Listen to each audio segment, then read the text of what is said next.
দৃশ্যা, তাড়াতাড়ি স্নান করে ভাত খেয়ে নাও, দিদিমণি এক্ষুনি আসবে তোমাকে পড়ানোর জন্য। স্নান পরে করবো, আগে আসল কাজটা করে আসি।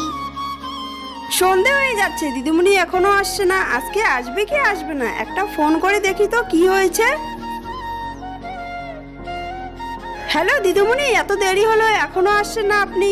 দৃশ্যা আমাকে বললো আপনি নাকি খুব অসুস্থ, হাসপাতালে ভর্তি আছেন, তাই আমাকে কালকে যেতে বললো। আচ্ছা ঠিক আছে। দৃশ্যা, তুমি পড়বে না বলে মিথ্যে কথা বলেছো। দৃশ্যা, তুমি দিদিমণিকে কি বলেছো? হ্যালো দিদিমণি, আজকে আসতে হবে না, আমার মায়ের শরীর খারাপ, হাসপাতালে ভর্তি আছে। তাহলে আমি কালকে যাব। ঠিক আছে, কালকে আসবেন। সরি মা। তোমাকে নিয়ে যে আমি কি করি দেখ, ভালো লাগে না আমার।